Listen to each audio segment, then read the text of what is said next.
Bonjour à tous, merci de nous rejoindre pour cette nouvelle édition du rapport résumé vidéo de Ciati consacré au vin en vrac, donc sur l'activité du mois d'octobre et Movember oblige avec la moustache.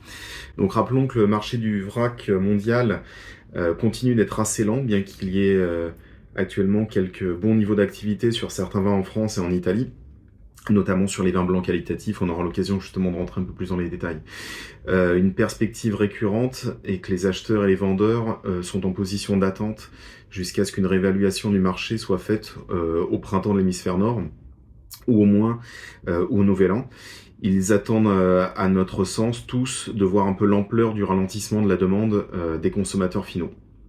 Les professionnels du vrac se rendent ces jours-ci à Amsterdam pour la 14e édition de la World Bulk Wine Exhibition, qui va se tenir donc les 21 et 22 novembre. Ciati sera bien sûr présent en force au centre de convention du Rail. Vous pouvez nous retrouver sur le stand C42 et C44.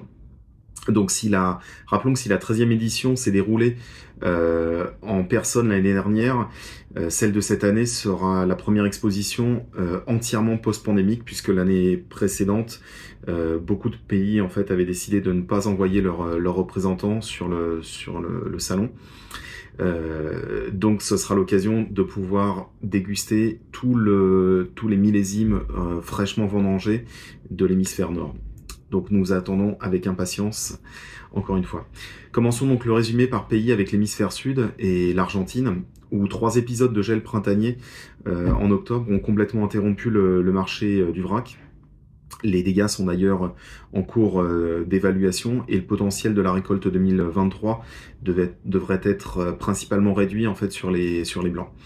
Les exportations totales de vin de l'Argentine ont diminué de presque 19% de janvier à octobre 2022 et les expéditions en vrac, elles, ont diminué de 40%. Par conséquent, il reste un stock important de vin rouge, y compris dans tous les niveaux de qualité de Malbec. Au Chili, pas de gelée à déclarer jusqu'à présent, mais des conditions assez changeantes. Un début de printemps anormalement frais, suivi d'une vague de chaleur. Donc, puis plusieurs parties de la vallée centrale ont également reçu de la grêle le 12 novembre. On connaît une activité d'achat qui est assez limitée. Les prix des vins en vrac au Chili sont stables depuis un fléchissement qu'on avait enregistré il y a déjà 2 ou 3 mois.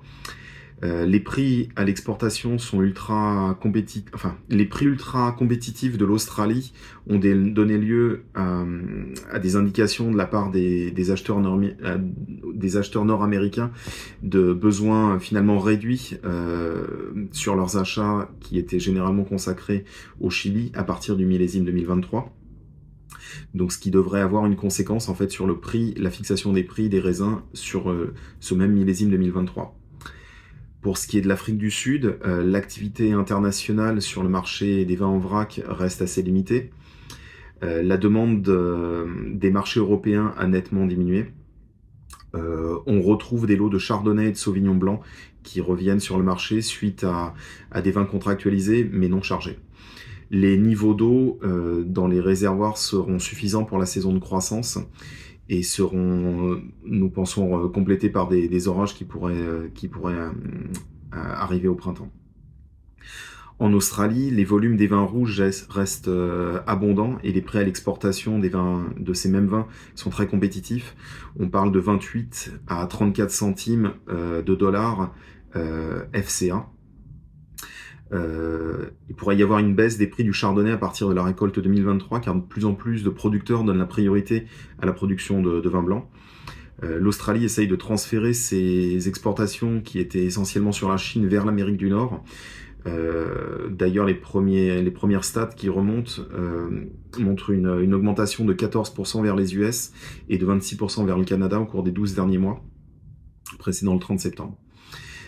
Néanmoins, lors du dernier sommet du G20, des discussions semblent avoir reprise entre le nouveau Premier ministre australien et le président chinois, qui pourrait peut-être laisser présager la fin du blocus qui était acté sur les vins australiens sur ce pays. La Niña a apporté des niveaux élevés de précipitations au printemps, inondant certaines parties d'ailleurs du centre de Victoria, et l'Australie méridionale est en alerte inondation. La Nouvelle-Zélande, le Sauvignon blanc en vrac reste toujours disponible mais en petit volume. On est sur des prix de 5 $ néo-zélandais, 50 des parchets. La valeur des exportations vers le Canada, 157 millions de dollars néo-zélandais, et les États-Unis, 727 millions de dollars, a atteint des niveaux records au cours des 12 derniers mois.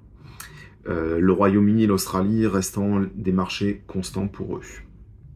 En hémisphère nord, la Californie, sa récolte est estimée cette année entre 3,5 et 3,6 millions de tonnes, soit en baisse par rapport aux 4 millions de moyenne.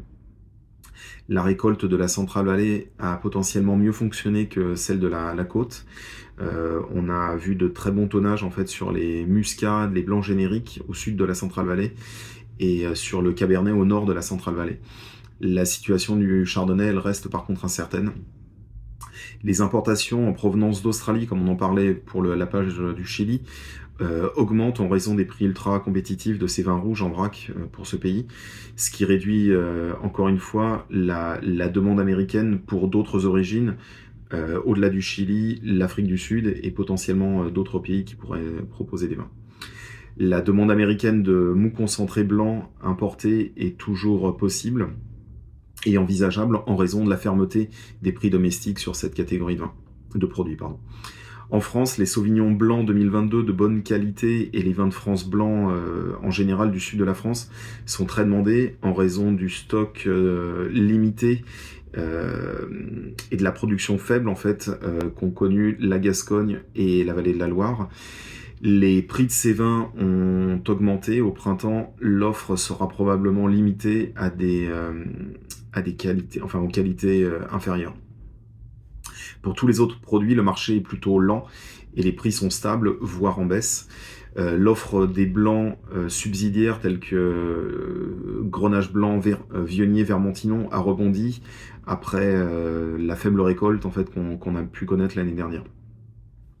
Le marché du vin bio est lent et il existe de bonnes opportunités pour pouvoir exploiter des contrats à long terme car les fournisseurs cherchent de nouveaux débouchés. Les dernières stats parlent d'ailleurs d'une production de 2 millions d'hectolitres en Occitanie contre 1 million l'année précédente. En Italie, la campagne d'achat est pleinement engagée sur les vins blancs en vrac et les bases mousses. La demande a été intensifiée par une disponibilité espagnole plus courte sur ce millésime. Les embouteillages de Pinot Grigio DOC ont augmenté de 11% en octobre et les prix subissent une pression à la hausse. La demande d'ailleurs de Pinot Grigio en général est robuste et les acheteurs potentiels sont invités à agir le plus tôt possible. Pour les grands classiques, les embouteillages de Prosecco sont eux également encore en hausse de 2% en octobre, avec des prix par contre stables. Les rouges de Vérone, Piémont, Toscane et bio ou type Appassimento continuent de susciter un bon intérêt de la part des acheteurs. Même problème que ce qu'on a pu déclarer dans les précédents rapports, la pénurie de bouteilles en verre, reste un problème permanent en fait pour l'industrie viticole italienne. En Espagne, la nouvelle campagne d'achat a démarré très lentement. Les prix sont actuellement conformes à ceux de la campagne précédente. En raison d'une chaleur et d'une sécheresse intense, la qualité des raisins était hétérogène, ce qui signifie que des qualités spécifiques de certains vins peut être plus difficiles à trouver que la taille globale de ce qu'on pourrait en fait imaginer. Donc cela concerne notamment les vins blancs de plus de 12 degrés d'alcool. La récolte hétérogène signifie également des coûts d'intrants plus élevés pour les producteurs de mou concentré. Et sur ce marché, les prix justement des mous concentrés et mous concentrés rectifiés espagnols semblent avoir du mal en fait à concurrencer les offres italiennes. Voilà, je vous remercie de continuer à nous suivre pour cette présentation vidéo. Je remercie Vincéo pour la distribution et je vous dis au mois prochain pour une nouvelle vidéo sur les marchés internationaux. Merci, à bientôt. Au revoir.